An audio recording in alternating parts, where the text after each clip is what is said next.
The magazine I have created does follow the generic conventions of real music magazines.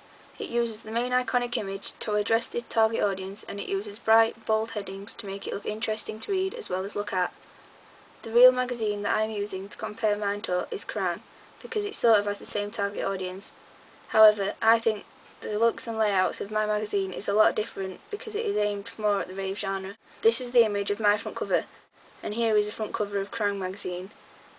As you can see, the mastheads are in the same place at the top of the page, and the cover headlines are at both the bottom and the top of the page.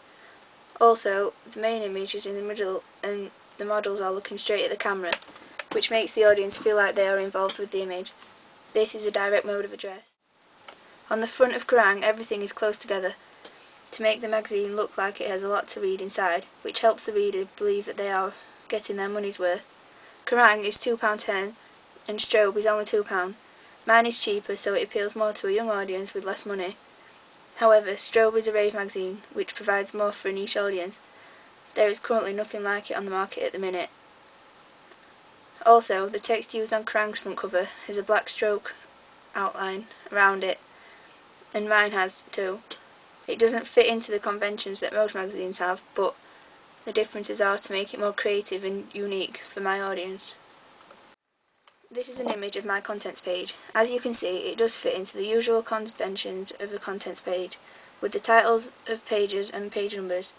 It also has large images to show which stories are more important compared to others. Also, contents pages usually have a plain white background to make it look more tidy and clean. I chose to have the same background that I used on my front cover, except with a white background to make it a bit different. This is because the paint splats look messy and rebellious like young people crave to be, especially the ones who are into things in the rave genre. It is all about having fun, being immature and showing what music you like through your clothes. I have put the title Strobe at an angle for a reason. If it was straight, the whole page would look that extra bit tidier, but the aim of my magazine is to be different, to escape the usual Kerrang style pages, so I didn't put it straight in the end. Here is a picture of Kerrang contents page. Here they use images to show what is more important depending on the size, and they use consistent colours of black, yellow and white. Black and yellow connote danger when put aside each other, as though it's a warning. This gives Kerrang the rebellious feel to it, and this is one way it has become successful amongst young adults. Finally, this is my double page spread. I am happy with the style I used, as it isn't the same as most double pages that have one image on one side and the rest text or just a text cut around images. I have put two images I took at UME86 and Forever the Sickest Kids gig together to make it appear to be one stage. The silhouettes of the audience make a good place to put the text, as it creates one colour. I also used the rule of thirds on this page, as the images are 3/4 of the way up the page.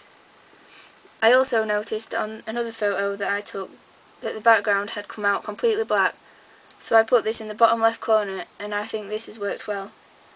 The double page spread that I am comparing mine to is another Kerrang piece. This one also uses one image as the background, and it is at a live gig, which compares to mine pretty well. Again, Kerrang have used the rule of 3 colours to make the page as a whole look consistent. My double page spread uses the same colours for the text, but the images are colourful and stand out to make the gig look interesting to watch. Also, in 2 places on the page I have done photo collages. I chose the photos depending on what the lighting was like on it, so it looks like a burst of colours put together. I think this has worked well, especially on the left side. Overall, my magazine does follow the more important generic conventions of a music magazine, but I am happy that I have made some changes to make it fit to the rave genre, so it stands out.